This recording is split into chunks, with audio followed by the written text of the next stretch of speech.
नमस्कार, स्वागत है आप सभी का आपके अपने YouTube channel Shiva IAS aspirant पर।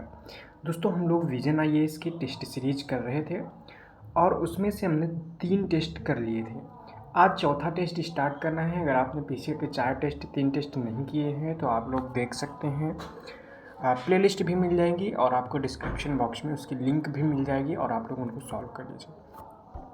शुरू करते हैं आज के इस वीडियो को। आज टेस्ट नंबर 4 है और अगर बात किया जाए कि विषय कौन सा है तो भारत का आर्थिक और जो सामाजिक भूगोल या फिर आर्थिक और मानव भूगोल की बात किया जाएगा यहाँ पे, उसको यहाँ पे हम लोग सॉल्व करने वाले हैं। तो अगर आप चैनल पे नए हैं तो चैनल को सब्सक्राइब कर लीजिए और वीडियो को दोस्तों के साथ शेयर कर देना और लाइक कर देना, जिससे आगे की तरह भी मिलते रहे। आज हम स्टार्टिंग के 50 क्वेश्चन करेंगे, लगभग 50 मिनट में ही कर लेंगे, जिससे कि हम लोग टाइम बाउंडेड होकर क्वेश्चन कर सकें। ठीक है, मैं पहले ही बता देता हूँ, हम लोग बहुत ज़्यादा डिस्कस नहीं करेंगे। क्वेश्चन देखेंगे और उसका आंसर देखेंगे, जो ज़रूरी होगा बस उतना ही डिस्कस कर लेंगे बस। ठीक है, और आगे चलिए शुरू करते हैं आज की इस वीडियो को। अगर आप चैनल पे नए हैं तो सब्सक्राइब कर लीजिएगा, बता दिया है मैंने, और 50 क्वेश्चन करेंगे। नेक्स्ट वीडियो देखने के लिए चैनल के साथ बने रहिएगा, परसों आपका इसका नेक्स्ट वीडियो आ जाएगा। चलिए शुरू करते हैं, देखते हैं क्वेश्चन नंबर 1। यहाँ पे आप देख सकते हैं टेस्ट कोड 4704 है और ये जो है जनरल स्टडी पेपर 1 का पेपर है। तो फर्स्ट नंबर क्वेश्चन कह रहा है निम्नलिखित कथनों पर विचार कीजिए। ठीक है, फर्स्ट क्वेश्चन है, कह रहा है कि निम्नलिखित फसलों पर विचार कीजिए। कह रहा है उपयुक्त में से कितनी रबी फसलें उत्तर भारत में उगाई जाती हैं। ठीक है, केवल 1, केवल 2, सभी 3 और कोई नहीं। तो बताना है कि उत्तर भारत में जो उगाई जाती हैं फसलें, उनमें से रबी फसलें कौन सी हैं। क्या ज्वार रबी की फसल है? आप बता सकते हैं कि देखोगे कि ज्वार जो है वो रबी की नहीं खरीफ की फसल देखने को मिलती है, तो ये तो गलत हो गया। बाजरा भी आपको कहीं ना कहीं खरीफ की फसल देखने को मिलेगा, लेकिन जो चना है, चना आपको देखने को मिलेगा कि रबी की फसल है, इसलिए एक सही, इसलिए ये ऑप्शन इसका हो जाएगा। नेक्स्ट क्वेश्चन देखते हैं, क्वेश्चन नंबर 2। इनसैट 3D के बारे में जो है यहाँ पे कह रहा है कि इनसैट 3D उपग्रह प्रणाली के संदर्भ में निम्नलिखित कथनों पर विचार कीजिए। कह रहा है कि यह एक मौसम पूर्वानुमान उपग्रह है जिसे निम्न भूकक्षा में स्थापित किया गया है। ठीक है, दूसरा कह रहा है इसे ध्रुवीय उपग्रह प्रक्षेपण यानी PSLV का उपयोग करके प्रक्षेपित किया गया था। उपयुक्त कथनों में से कितने कथन सही हैं? केवल 1, केवल 1 और 2, केवल 1 और 2, ना तो 1 ना तो 2। तो मैं आपको अगर इनसैट 3DS के बारे में बात करूँ तो इसको पृथ्वी विज्ञान मंत्रालय द्वारा वित्त पोषित किया गया था और इसको इसरो ने भेजा था। ठीक है जी हाँ, ये अगर बात किया जाए कि ये पूर्वानुमान उपग्रह है तो बिल्कुल ये पूर्वानुमान उपग्रह देखने को मिलेगा, लेकिन इसको जो है निम्न भूकक्षा में नहीं भेजा गया है, इसको भू स्थिर कक्षा में यानी कि जियो सिंक्रोनस ट्रांसफर ऑर्बिट में भेजा गया पहले, उसके बाद इसको भू स्थिर कक्षा में भेजा गया, ना कि निम्न भूकक्षा में। तो ये बात गलत है। इसको क्या PSLV से भेजा गया था? तो नहीं, इसको GSLV F14 से भेजा गया था, ये भी गलत है, इसलिए डी ऑप्शन इसका सही होगा। नेक्स्ट क्वेश्चन देखते हैं, क्वेश्चन नंबर 3। क्वेश्चन नंबर 3 क्या कह रहा है?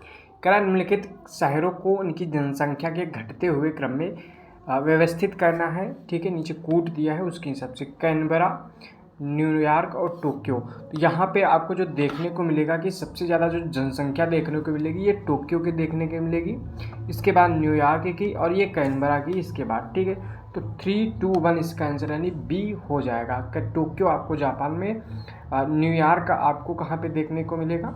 तो न्यूयॉर्क आपको देखने को मिल जाएगा। देखो, सबसे पहले अगर मैं बात करूं कि न्यूयॉर्क जो है उसमें लगभग 9 से 10 मिलियन जो है देखने को मिल जाएगा कि इनकी जनसंख्या है। वहीं पे टोक्यो की 35 मिलियन देखने को मिलेगी और कैनबरा जो ऑस्ट्रेलिया में पाया जाता है 0 से 0.5 मिलियन जनसंख्या देखने को मिलेगी। तो इसका सी ऑप्शन हो जाएगा। ठीक है, अगला क्वेश्चन है क्वेश्चन नंबर 4। चलिए देख लेते हैं कि ये कह रहा है कि हाल ही में केंद्रीय मंत्रिमंडल द्वारा अनुमोदित प्रधानमंत्री मत्स्य किसान समृद्धि सह योजना के संदर्भ में निम्नलिखित कथनों पर विचार करना है। तो नीचे कह रहा है उपयुक्त कथनों में से कितने सही हैं? केवल 1, केवल 2 और सभी 3 और कोई नहीं। तो पहला कथन बताना है कि पहला कथन सही है या नहीं सही है। तो पहला कथन ये कह रहा है कि योजना के तहत लाभार्थियों को मत्स्य पालन और एक्वाकल्चर इंफ्रास्ट्रक्चर डेवलपमेंट फंड के तहत एकमुश्त जो है प्रोत्साहन प्रदान किया जाएगा।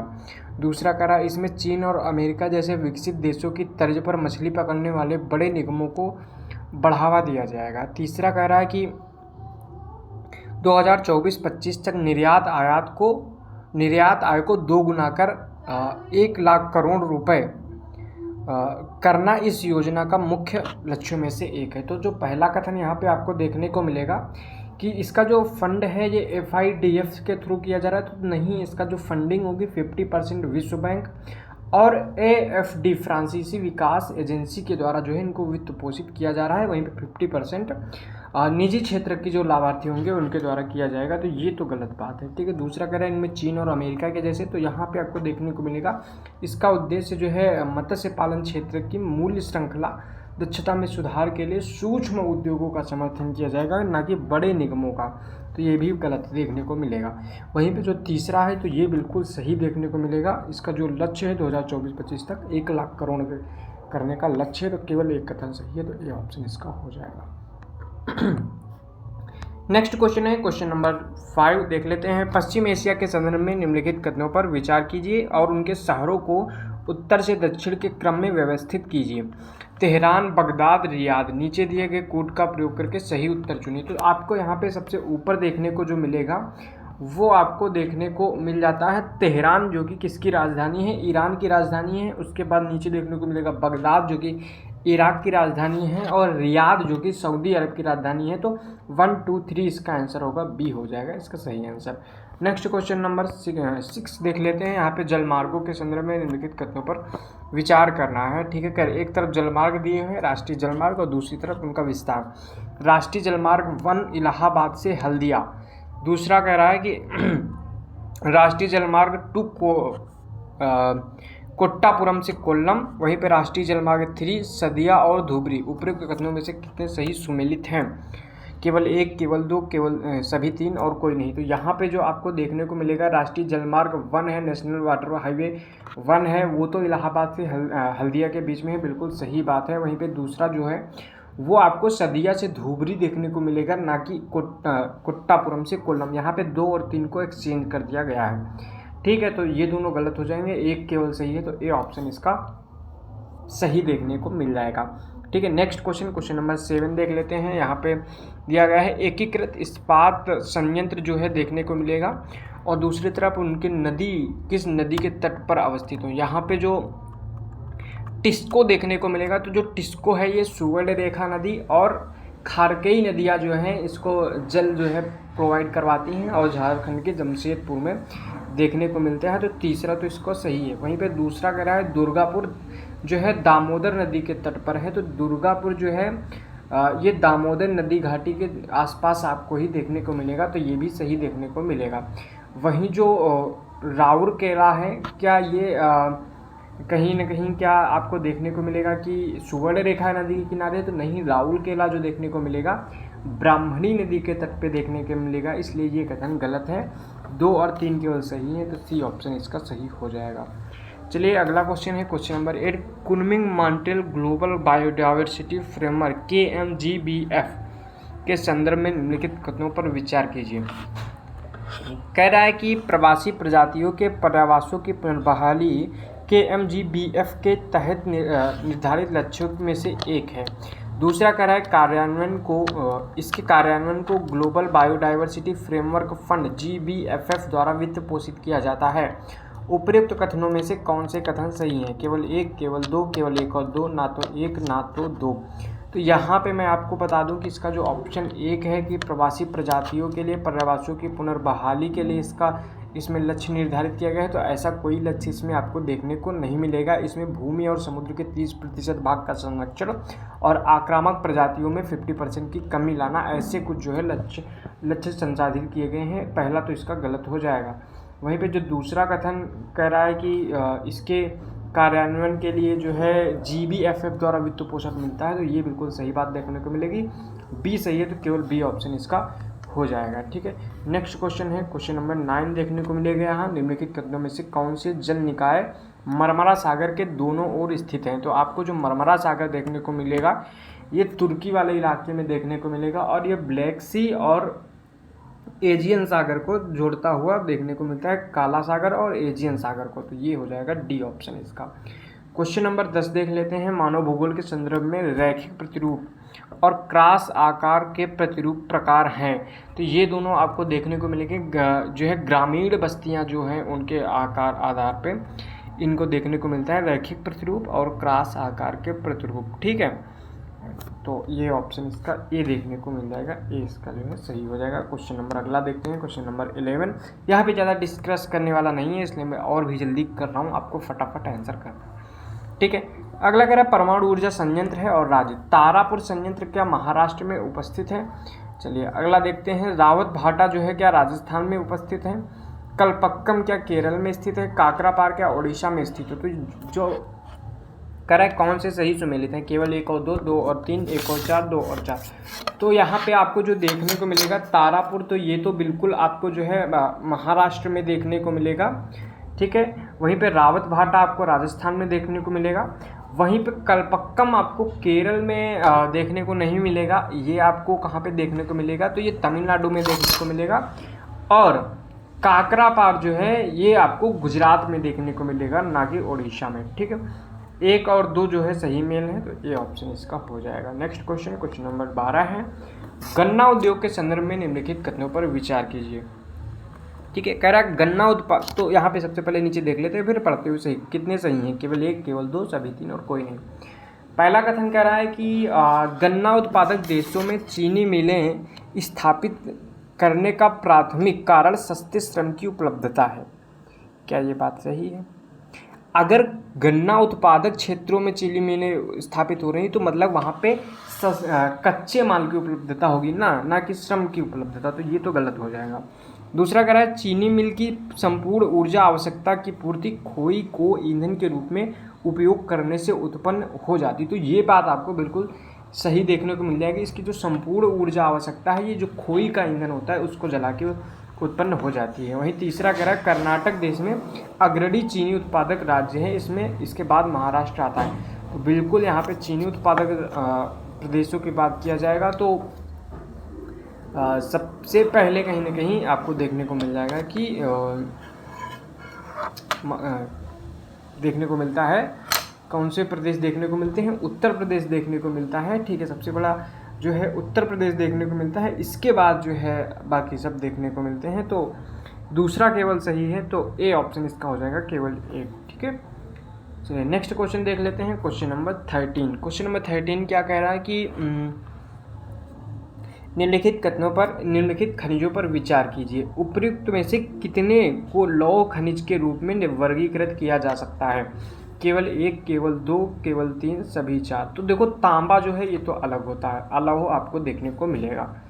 वहीं पे जो बॉक्साइट है एल्यूमिनियम का कहीं ना कहीं जो है ये आपको देखने को मिलेगा। एस्क है तो ये भी नहीं होगा। ग्रेफाइट जो है कार्बन का एस्क देखने को कार्बन का अपरूप देखने को मिलेगा, तो ये भी नहीं है।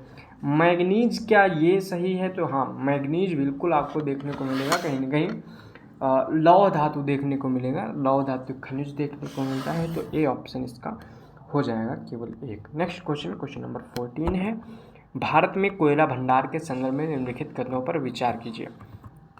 ठीक है, कह रहा है कि भूरा कोयला जो है, भूरा कोयला तमिलनाडु, गुजरात और पुदुचेरी के तटीय क्षेत्रों में प्राप्त होता है। दूसरा कह रहा है भारत में लगभग 80% कोयला भंडार बिटुमिनस प्रकार का है तथा गैर कुकिंग श्रेणी का है। उपयुक्त में से कौन से सही हैं? केवल 1, केवल 2, केवल 1 और 2, ना तो 1 ना ही 2। तो यहाँ पे जो है आपको मैं बता दूँ, कोयले को काला सोना भी कहा जाता है। ठीक है, और जो एंथ्रेसाइट होता है, 4 प्रकार का आपने देखा होगा, एंथ्रेसाइट, बिटुमिनस, इसी तरह से, और पीट वगैरह जो भी है। ठीक है, और एंथ्रेसाइट जो है सर्वोत्तम देखने को मिलेगा क्योंकि इसमें से 80 से 95% कार्बन देखने को मिलता है। ठीक है, इसको जो है जम्मू कश्मीर में अल्प मात्रा में देखने को मिल जाता है। वहीं बिटुमिनस जो है 60 से 80% कार्बन देखने को मिलता है, और ये कहीं न कहीं आपको जो देखने को मिलेगा तो ये गैर कोकिंग प्रकार का होता है। और भारत में जो है जो कोयला पाया जाता है उसका 80% जो है बिटुमिनस प्रकार का है, ये बिल्कुल बात सही देखने को मिलेगी। दूसरा, और भूरा कोयला तमिलनाडु, गुजरात और पुदुचेरी इलाके में देखने को मिलता है, ये भी बिल्कुल सही बात देखने को मिल जाती है। 1 और 2 दोनों सही है, तो इसका सी ऑप्शन हो जाएगा। नेक्स्ट क्वेश्चन देख लेते हैं, क्वेश्चन नंबर 15। क्वेश्चन नंबर 15 है जननांकी संक्रमण सिद्धांत की व्याख्या करता है, विशेषता बतानी है, इनको मैच करना है। ठीक है, कह रहा है कि अवस्था 1, अवस्था 2, अवस्था 3 दी हुई है। कह रहा है कितने सही सुमेलित हैं, केवल 1, केवल 2, सभी 3 और कोई नहीं। ठीक है, तो पहला कह रहा है कि अवस्था 1 के बारे में कह रहा है उच्च जन्म दर होती है और मृत्यु दर भी उच्च होती है। तो बिल्कुल अवस्था 1 में जो है उच्च जन्म दर होती है और मृत्यु दर भी उच्च होती है। अवस्था 2 में मृत्यु दर में कमी होती है किंतु उच्च जन्म में निरंतरता रहती है। तो बिल्कुल यहाँ पे जो हेल्थ फैसिलिटी हैं उनके डेवलप होने के कारण जो है मृत्यु दर तो कम हो जाती है, लेकिन जन्म दर जो है वो ज़्यादा रहती है। तीसरा कह रहा है जन्म दर में गिरावट और निम्न मृत्यु दर, ये बिल्कुल सही बात देखने को मिलेगा। यहाँ पे एजुकेशन सारी चीज़ें बढ़ने के बाद जो है दोनों चीज़ें दोनों कम हो जाती हैं, तो तीनों सही है, सी ऑप्शन इसका हो जाएगा। नेक्स्ट क्वेश्चन देखते हैं, क्वेश्चन नंबर 16। जापान के 4 द्वीप समूहों में से कौन सा सबसे बड़ा द्वीप देखने को मिलेगा? तो आपको जो 4 द्वीप देखने को मिलते हैं, होक्काइडो, होन्शु, क्यूशु, शिकोकू, ये सारे जो आपको देखने को मिलते हैं, होक्काइडो, होन्शु, शिकोकू, क्यूशु, आपको उत्तर से दक्षिण देखने को मिलेंगे। तो आपको पता होगा कि इनमें से सबसे बड़ा जो देखने को मिलता है वो होन्शु देखने को मिलता है। इसी पे आपको यहाँ की राजधानी वगैरह सब कुछ देखने को मिल जाती है। ठीक है, अगला क्वेश्चन देखते हैं, क्वेश्चन नंबर 17। कह रहा है किसी विशेष क्षेत्र से संबंधित निम्नलिखित कारकों पर विचार कीजिए। कह रहा भू आकृतियाँ, ऊर्जा संसाधन, आपदाएं और प्राकृतिक संकट, उपरोक्त में से कितने कारक उस क्षेत्र की जनसंख्या वितरण को प्रभावित करेंगे? तो क्या भू आकृतियाँ प्रभावित करेंगी? तो बिल्कुल करेंगी। ऊर्जा संसाधन प्रभावित करेंगे? तो बिल्कुल करेंगे। आपदाएं प्रभावित करेंगी? तो बिल्कुल करेंगे। सभी 3 सही हैं, तो डी सी इसका ऑप्शन सही हो जाएगा। ठीक है, नेक्स्ट क्वेश्चन नंबर है क्वेश्चन नंबर 18। आप थोड़ा जो है अगर स्पीड तेज रखेगी तो आप इसको पॉज करके आराम से क्वेश्चन कर सकते हैं। इसकी PDF भी टेलीग्राम चैनल पर मिल जाएगी, वहाँ से भी इसको आप जो है सॉल्व कर सकते हैं। एक अमेरिकी CEO मुंबई में स्थित किसी चीनी सेमीकंडक्टर विनिर्माण बहुराष्ट्रीय निगम के लिए कार्य कर रहा है। उसके आय का सृजन को निम्नलिखित में से किस प्रकार के मानवीय क्रियाकलाप के अंतर्गत वर्गीकृत किया जा सकता है? द्वितीयक, तृतीयक, पंचम और चतुर्थक। तो यहाँ पे आप देखने को मिलेगा कि जो 18 नंबर क्वेश्चन है इसमें पंचम होगा कहीं ना कहीं। गोल्ड कॉलर जॉब देखने को मिलेगी। जो भी इस तरह का है कि वरिष्ठ व्यवसाय है, अधिकारी हैं, सरकारी अधिकारी हैं, अनुसंधान वैज्ञानिक हैं, वित्तीय एवं विधिक सलाहकार हैं, तो यहाँ पे अनुसंधान वैज्ञानिक के तहत जो है आप देख सकते हैं कि इसको जो है पंचम में रखा जा सकता है। तो पंचम जो है इसका आंसर यही हो जाएगा। ठीक है, तो नेक्स्ट क्वेश्चन है, चलिए देख लेते हैं।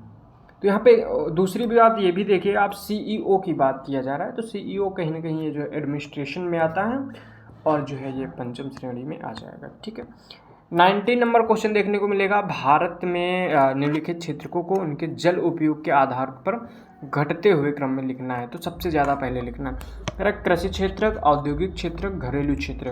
तो यहाँ पे आपको देखने को मिलेगा हमारे यहाँ पे जो वाटर कंजम्पशन है सबसे ज़्यादा होता है, किसके द्वारा किया जाता है? तो सबसे ज़्यादा आपको कहीं ना कहीं घरेलू क्षेत्र के द्वारा जो है सबसे ज़्यादा कहीं ना कहीं आपको देखने को मिलता है कि जल जो कंजम्पशन है वो कृषि क्षेत्र के द्वारा लगभग 90% का उपयोग किया जाता है।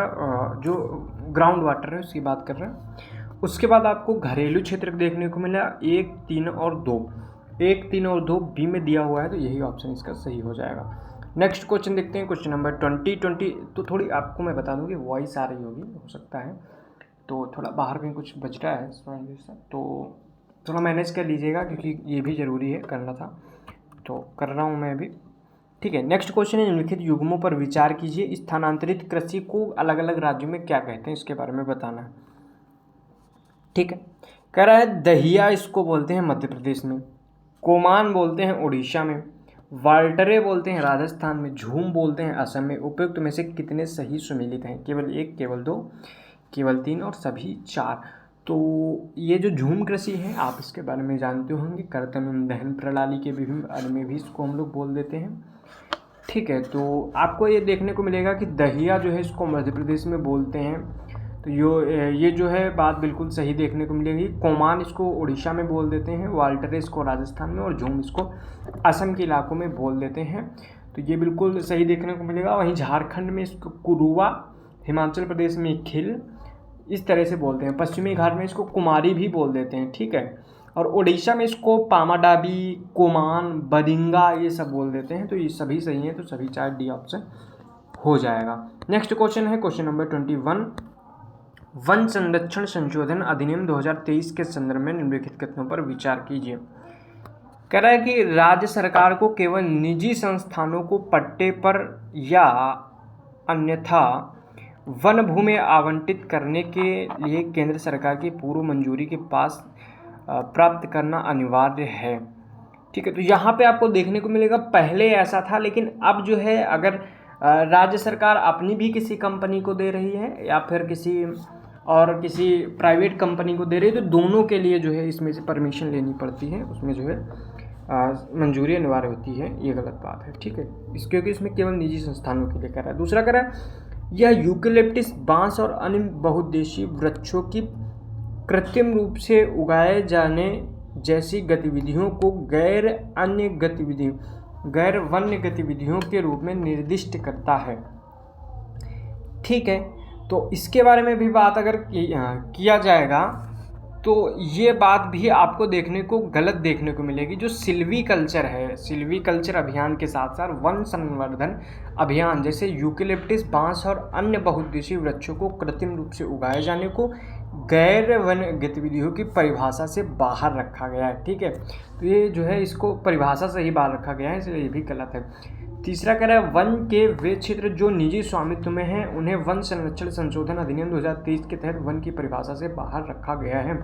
तो किसी भी सरकारी रिकॉर्ड में वन के रूप में दर्ज सभी क्षेत्र वो स्वामित्व मान्यता वर्गीकरण के निरपेक्ष को, यानी कि इसमें स्वामित्व किसका इससे कोई मतलब नहीं, वो प्राइवेट भी हो सकता है, इसलिए ये जो है गलत देखने को मिल जाएगा। सभी गलत हैं इसके, तो कोई नहीं, डी ऑप्शन इसका हो जाएगा, ठीक है। नेक्स्ट क्वेश्चन देखते हैं क्वेश्चन नंबर 22। स्थानीय पवनों के संदर्भ में यहाँ पे क्वेश्चन है।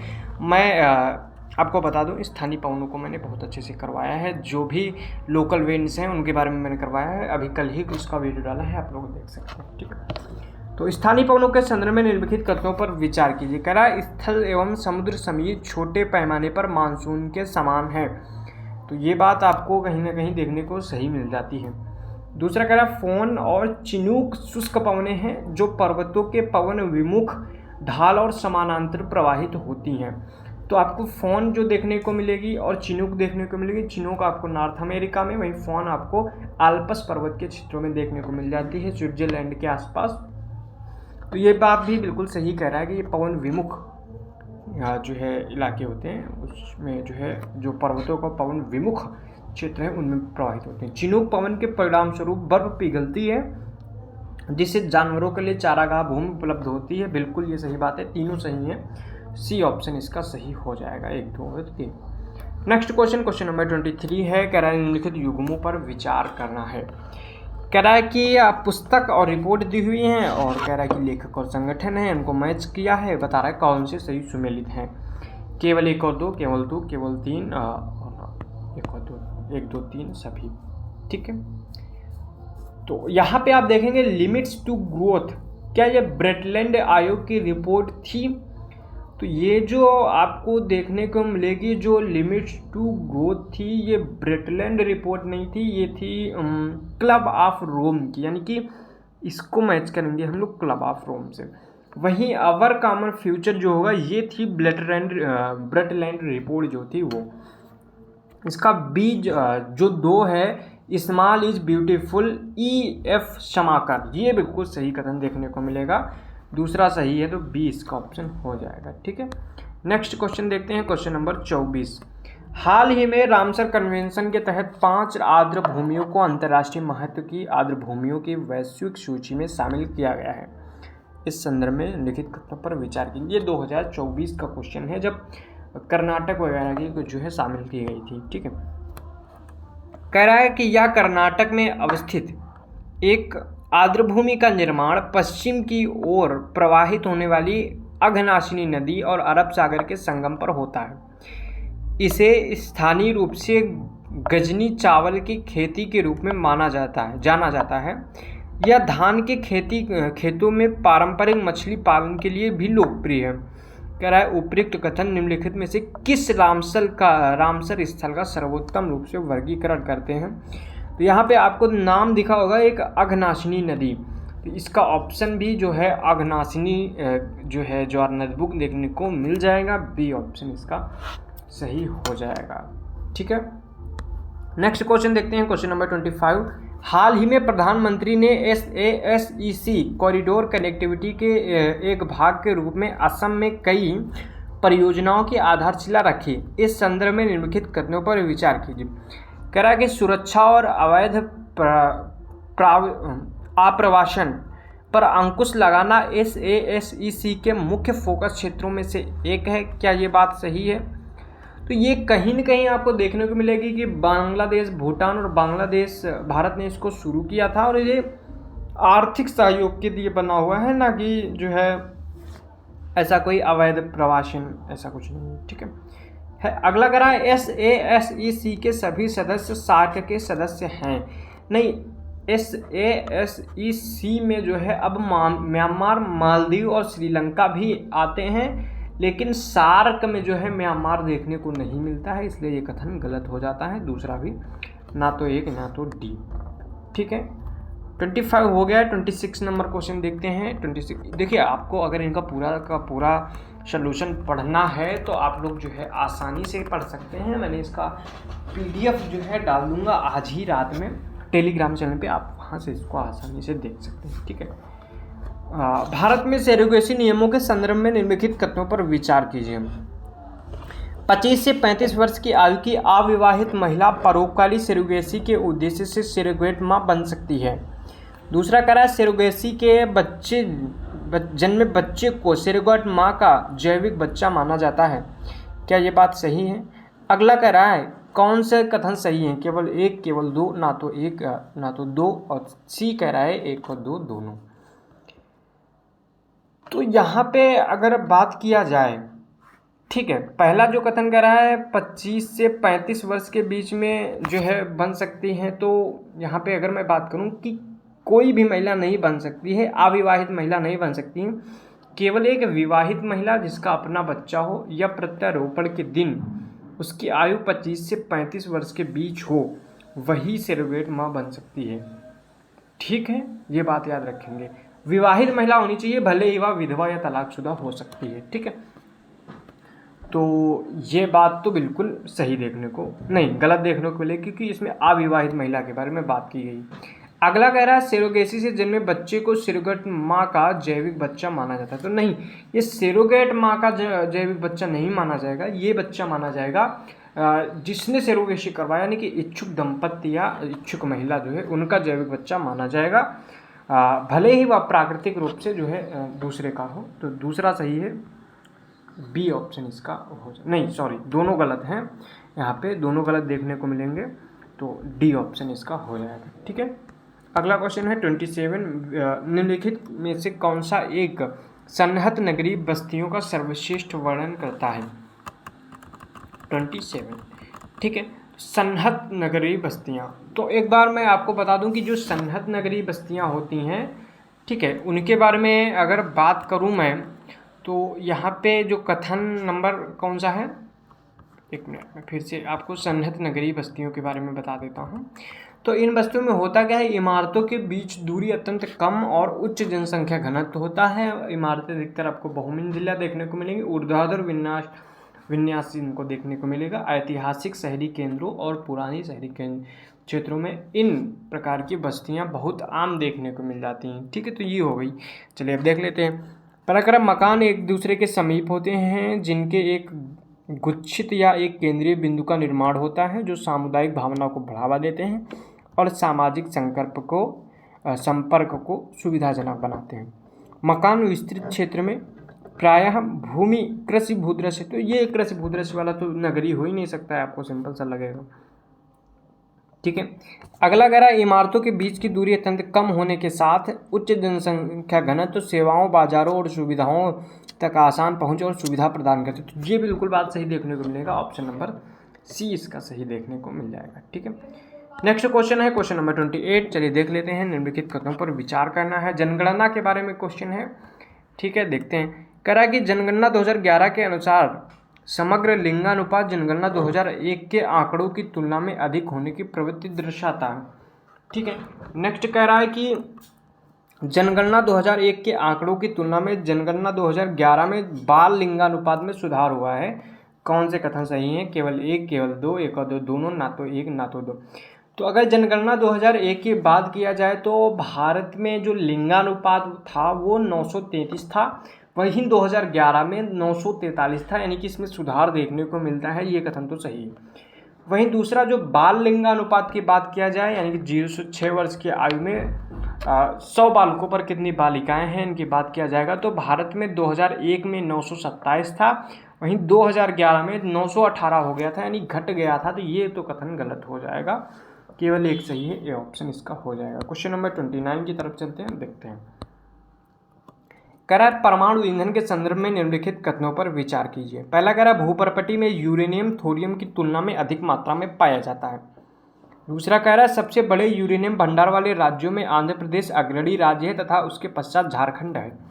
तीसरा कह रहा है भारत में यूरेनियम के भंडार थोरियम के भंडार से अधिक पाए जाते हैं। चौथा कह रहा है भारत में मोनोजाइट रेत में सर्वाधिक भंडार आंध्र प्रदेश में देखने को मिलता है। कह रहा है उपरोक्त में से कौन से कथन सही हैं? पहला केवल एक, केवल दो, सभी, केवल तीन और सभी चार। तो जो पहला कथन इसमें कह रहा है कि भूपर्पटी में यूरेनियम थोरियम की तुलना में अधिक पाया जाता है, तो ये गलत बात देखने को मिलेगी। थोरियम जो है ज़्यादा देखने को मिलता है, ना कि यूरेनियम। दूसरा कह रहा है सबसे बड़े यूरेनियम भंडार वाले राज्यों में आंध्र प्रदेश जो है अग्रणी राज्य है तथा उसके पश्चात झारखंड आता है। तो ये बात आपको जो है देखने को सही मिलती है कि आंध्र प्रदेश के पश्चात झारखंड और मेघालय इस क्रम में सबसे बड़े यूरेनियम भंडार वाले राज्य देखने को मिल जाते हैं। तीसरा कह रहा है भारत में यूरेनियम के भंडार थोरियम से अधिक पाए जाते हैं। नहीं, यूरेनियम के जो भंडार हैं वो 1,02,600 टन देखने को मिलेंगे, वहीं पे जो थोरियम है वो 3 लाख टन के आसपास देखने को मिलता है, इसलिए ये भी गलत देखने को मिलेगा। अगला कह रहा है भारत में मोनोजाइट रेत में सर्वाधिक भंडार आंध्र प्रदेश में देखने को मिलता है। नहीं, ये भी कहीं ना कहीं आपको चौथा, एक मिनट देख लेता हूँ कहाँ पे देखने को मिलता है। तो हाँ, बिल्कुल ये आंध्र प्रदेश में देखने को मिलता है। वहीं पे थोरियम के भंडार जो है अच्छा खासा वो देखने को मिल जाता है कहाँ, तो वो जो देखने को मिल जाता है केरला में। आपने फेमस सुना होगा थोरियम के बारे में काफ़ी ज़्यादा जो है। आंध्र प्रदेश की अगर बात किया जाए तो 3.72 मिलियन टन मोनोजाइट रेत देखने को मिल जाती है कहीं ना कहीं, ठीक है। केरल में 1.9, तो याद रखेंगे सबसे ज़्यादा आंध्र प्रदेश में, उसके बाद केरल में, उसके बाद उड़ीसा में, ठीक है। तो इस तरह देखने को मिलता है, ठीक है। तो चौथा भी सही है, 2 और 4 यानी केवल 2 कथन सही है, ठीक है। नेक्स्ट क्वेश्चन, क्वेश्चन नंबर 30 देख लेते हैं। भारत में भू उपयोग संबंधों के संवर्गों में हुए परिवर्तन के संदर्भ में निम्नलिखित कथनों पर विचार कीजिए। कह रहा है कि 2050 से 2014 के बीच कुल भूमि क्षेत्र में वन क्षेत्र प्रतिशत में वृद्धि हुई है। दूसरा कह रहा है कि 1950 से 2014 के बीच निवल बोए गए क्षेत्र प्रतिशत में कमी आई है। चलिए देख लेते हैं कौन से सही हैं और कौन से गलत हैं। कह रहा है कौन से सही हैं? केवल एक, केवल दो, एक और दो, दोनों, ना तो एक और ना ही दो, ठीक है। जो पहला कथन कर रहा है 1950 से 1914 के बीच में जो है कुल भूमि क्षेत्र में वन क्षेत्र प्रतिशत में वृद्धि हुई है, तो ये आपको देखने को मिल जाएगा कि ऐसा हुआ है। तो कथन एक तो आपको सही देखने को मिल जाता है। नहीं, ऐसा है नहीं कि कथन एक सही है, ठीक है। तो यहाँ पे कुल भूमि क्षेत्र में वन क्षेत्र प्रतिशत में वृद्धि नहीं हुई है, आपको देखने को मिलेगा वन क्षेत्र में वृद्धि सीमांकन के कारण हुई है, ना कि देश में वास्तविक वन आच्छादित क्षेत्र के कारण हुई है, ठीक है। तो ये कथन एक मिनट में फिर से देख लेता हूँ। कह रहा है कि 1950 में 2014 के बीच कुल भूमि क्षेत्र में वन क्षेत्र, हाँ वो जो है आपने देखा होगा कि पिछले साल भी बढ़ा है, तो ये कथन तो सही है। दूसरा कह रहा है कि 1950 और 2014 के बीच निवल बोए गए क्षेत्र प्रतिशत में कमी है, तो नहीं, निवल बोए गए क्षेत्र में वृद्धि देखने को मिलती है, ठीक है। तो ये भी देखने को मिलेगा, ये दूसरा गलत देखने को मिलेगा, ये ऑप्शन इसका हो जाएगा ए, ठीक है, अगला कह रहा है 31 नंबर क्वेश्चन, निम्नलिखित राज्यों पर विचार कीजिए। कह रहा है उपरोक्त राज्यों में से कितने गोदावरी नदी बेसिन में उपस्थित देखने को मिलेंगे। गोदावरी बेसिन की बात कर रहा है कि मध्य प्रदेश है, छत्तीसगढ़ है, कर्नाटक है, उड़ीसा है। तो यहाँ पे देखने को मिलेगा कि जो गोदावरी बेसिन है, गोदावरी बेसिन देखने को मिलेगा। पहले मैं बता दूं कि गोदावरी निकलती कहाँ है, महाराष्ट्र के नासिक के समीप में त्र्यंबकेश्वर पर्वत, वहीं पे आपको देखने को मिलता है। ठीक है, गोदावरी नदी बेसिन में मध्य प्रदेश, कर्नाटक, केंद्र शासित प्रदेश पुदुचेरी, महाराष्ट्र, तेलंगाना, आंध्र प्रदेश, छत्तीसगढ़, उड़ीसा, सारे के सारे यहाँ पे देखने को मिल जाते हैं। ठीक है, तो डी इसका ऑप्शन हो जाएगा। अगला है निम्नलिखित युग्मों पर विचार कीजिए। रेलवे जोन और मुख्यालय को मैच करना है और बताना है कि कौन सा सही है कौन सा गलत है। ठीक है, चलिए देख लेते हैं। कह रहे नॉर्थ सेंट्रल को क्या दिल्ली में देखा जाएगा? तो बिल्कुल नॉर्थ सेंट्रल जो देखने को मिलेगा वो आपको दिल्ली में नहीं, वो आपको देखने को मिलेगा इलाहाबाद में। तो ये तो गलत हो गया। साउथ सेंट्रल सिकंदराबाद, क्या साउथ सेंट्रल आपको सिकंदराबाद में देखने को मिलेगा? बिल्कुल साउथ सेंट्रल आपको सिकंदराबाद में देखने को मिलेगा। ईस्ट सेंट्रल क्या आपको कोलकाता में देखने को मिलेगा? तो नहीं, ईस्ट सेंट्रल आपको कोलकाता में नहीं, ईस्ट सेंट्रल आपको हाजीपुर में देखने को मिलेगा। ये भी सही गलत है, केवल एक मैच है, तो ए ऑप्शन हो जाएगा। अगर मैं बात करूं कि कोलकाता में कौन सा देखने को मिलेगा, तो ईस्ट सेंट्रल नहीं, ईस्टर्न देखने को मिलेगा। वहीं पे अगर दिल्ली की बात किया जाएगा कि दिल्ली में कौन सा है, तो आपको कमेंट करके बताना है कि दिल्ली में कौन सा देखने को मिल जाता है। ठीक है, नेक्स्ट क्वेश्चन है क्वेश्चन नंबर 33। चलिए देखते हैं। पत्तन के संदर्भ में जो है निम्नलिखित कथनों पर विचार करना है। कह रहा है कि पोर्ट ऑफ कॉल मूल रूप से मुख्य समुद्री मार्गों पर विश्राम केंद्र है जहां जहाज़ों को ईंधन भरने, जल भरने तथा खाद्य सामग्री लेने के लिए लंगर डाला जाता है। सही बात है। दूसरा कह रहा है पैकेट स्टेशन फेरी पत्तन है जो जलीय क्षेत्रों के आर पार डाक तथा यात्रियों के परिवहन से जुड़े होते। तो इस तरह से जैसे नदी है यहाँ पे और यहाँ पे इनको बोलते हैं पैकेट स्टेशन। ठीक है, तो ये भी सही बात है, दोनों सही। तीसरा कह रहा है आंत्रपोपत्तन एक तृण केंद्र के रूप में कार्य करते हैं जहां विभिन्न देशों से निर्यात हुए वस्तुएं लाई जाती हैं। ये भी सही बात है, तीनों सही हैं, डी ऑप्शन इसका हो जाएगा। नेक्स्ट है question number 34। Global partnership on ecological connectivity GPEC के संदर्भ में लिखित कदमों पर विचार करना है। पहला कह रहा है इसे Kunming Montreal global biodiversity framework के एक भाग के रूप में लॉन्च किया गया था। दूसरा कथन कह रहा है कि यह मुख्य रूप से एंडेंजर्ड प्रजातियों के लिए इकोलॉजिकल कनेक्टिविटी को बढ़ावा देने का प्रयास करता है। ठीक है, कह रहा है कि कौन से कथन सही हैं? केवल एक, केवल दो, एक और दो, दोनों, ना तो एक ना तो दो। जो पहला कथन यहाँ पे आपको देखने को मिलेगा, इसे Kunming Montreal global biodiversity framework, ठीक है, क्या इसके तहत इसको बनाया गया है? ठीक है, तो चलिए देखो मैं बता देता हूँ कि जो वन्यजीवों की प्रवासी प्रजातियों के संरक्षण पर कन्वेंशन के पक्षकारों की जो 14वीं बैठक को उज्बेकिस्तान के समरकंद में आयोजित किया गया। इस बैठक के दौरान global partnership on ecological connectivity को लॉन्च किया गया, ना कि ये कुनमिंग मॉन्ट्रियल प्रोटोकॉल, ऐसा कुछ नहीं। प्रवासी प्रजातियों वाला जो है उससे रिलेटेड था। ठीक है, अगला कह रहा है कि यह मुख्य रूप से एंडेंजर्ड प्रजातियों के लिए इकोलॉजिकल कनेक्टिविटी को बढ़ावा देता है। यह मुख्य रूप से किसको इसका उद्देश्य क्या है कि प्रवासी जो प्रजाति हैं उनसे रिलेटेड है, ना कि एंडेंजर्ड। ठीक है, तो दोनों गलत हैं, ना तो एक ना तो दो, डी हो जाएगा। ठीक है, इकोलॉजिकल कनेक्टिविटी आप इसको जो है देख सकते हैं कि प्रजातियों जो प्रवासी प्रजातियां हैं उनसे रिलेटेड देखने को मिलता है। क्वेश्चन नंबर 35 है खनिज खदान है और संबद्ध स्थल है। ठीक है, अभ्रक क्या नेल्लोर से देखने को मिलता है। ठीक है, अगला कह रहा है कि बॉक्साइट कोराकुट संबंध स्थल, यानी कि ये कहीं ना कहीं आपको देखने को मिलेगी माइनिंग साइट से। ठीक है, लौह अयस्क मयूरभंज, उपरोक्त में से कौन से कथन सही सुमेलित हैं? केवल एक, केवल दो, सभी तीन और कोई नहीं। तो अभ्रक आपको नेल्लोर में क्या देखने को मिलता है? तो बिल्कुल नेल्लोर जो प्लेटी आपको देखने को मिलेगी आंध्र प्रदेश में देखने को मिलेगी, और ये अभ्रक के लिए जो है फेमस देखने को मिलेगी। ये सही बात आपको देखने को मिलेगी। नेक्स्ट है बॉक्साइट। बॉक्साइट कहाँ पे आपको उड़ीसा में जो है बॉक्साइट का लगभग 51% देखने को मिलेगा है कोरापुट में। ये बात बिल्कुल सही है। लौह अयस्क जो देखने को मिलेगा मयूरभंज, तो बिल्कुल बहुत फेमस है मयूरभंज लौह अयस्क के लिए। तो तीनों सही सुमेलित हैं, ठीक है। इसके बाद मयूरभंज के साथ क्युंझर जो है ठीक है, ये भी फेमस है। कहाँ पे जो आपका देखने को मिलेगा उड़ीसा झारखंड पेटी है वहाँ पे, ठीक है। यहाँ पे हेमेटाइट नामक जो लौह अयस्क है वो पाया जाता है। तो ये भी सही है, तीनों सही है, सी ऑप्शन इसका हो जाएगा। नेक्स्ट क्वेश्चन है 36 नंबर। गर्म एवं आर्द्र भूमध्य रेखीय जलवायु के संदर्भ में निम्नलिखित कथनों पर विचार कीजिए। कौन से कथन सही हैं ये बताना है। केवल एक, केवल दो, एक और दोनों, ना तो एक ना तो दो, ठीक है।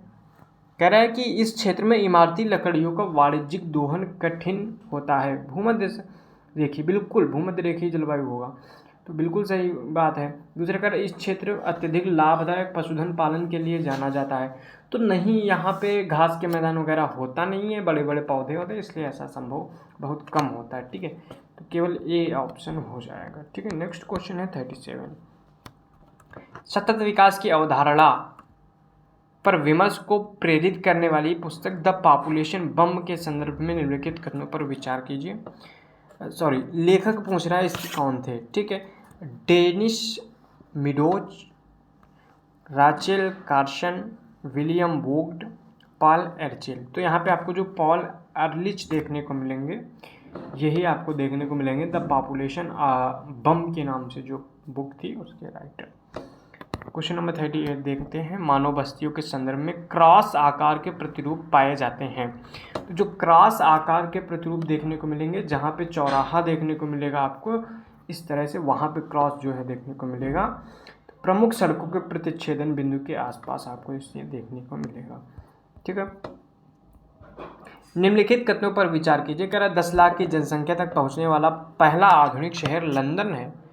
चलिए देख लेते हैं भाई लंदन था कौन था। अगला कह रहा है वर्तमान में विश्व स्तर पर 10 लाख से अधिक आबादी शहरों की कुल संख्या 100 से अधिक है। बिल्कुल आपको देखने को मिलेगा कि 100 से अधिक क्या, 10 लाख से 400 से अधिक इतने ऐसे शहर हैं जिनकी जो है 10 लाख से अधिक संख्या है। ये बिल्कुल सही बात देखने को मिलेगी। 10 लाख की जनसंख्या तक पहुंचने वाला पहला शहर लंदन है।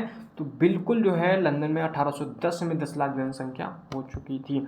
एक और दोनों सही, सी ऑप्शन इसका हो जाएगा। नेक्स्ट क्वेश्चन 40 नंबर है। गुल खादीन और जोहड़ में क्या समानता है।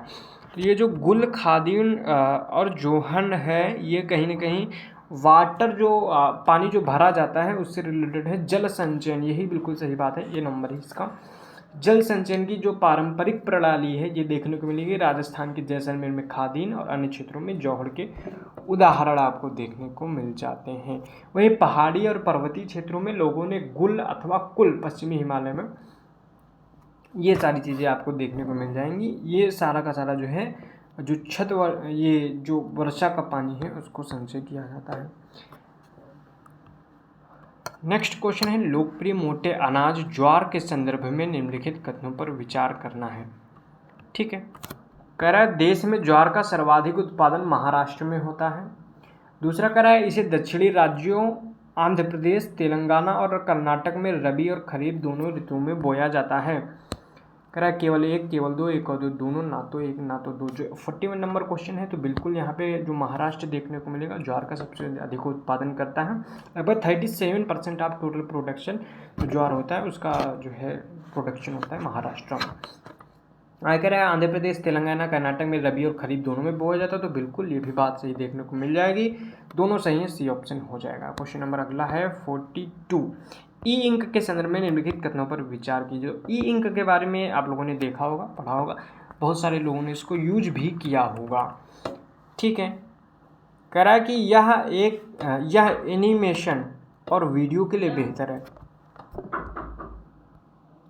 तो फर्स्ट कह रहा है कि यह एनिमेशन और वीडियो के लिए बेहतर है क्योंकि यह पारंपरिक स्याही की तुलना में कई वर्ण संयोजन प्रदान करती है। तो नहीं, ये आपको राइटिंग के लिए जो राइटिंग पैड आती हैं वो उसके लिए जो देखने को मिलेगा। इसमें जो है ऐसा कुछ नहीं है कि ये जो है वीडियोग्राफी एनिमेशन, ऐसा कुछ नहीं ये देखने को मिलेगा, ठीक है। ये गलत बात है।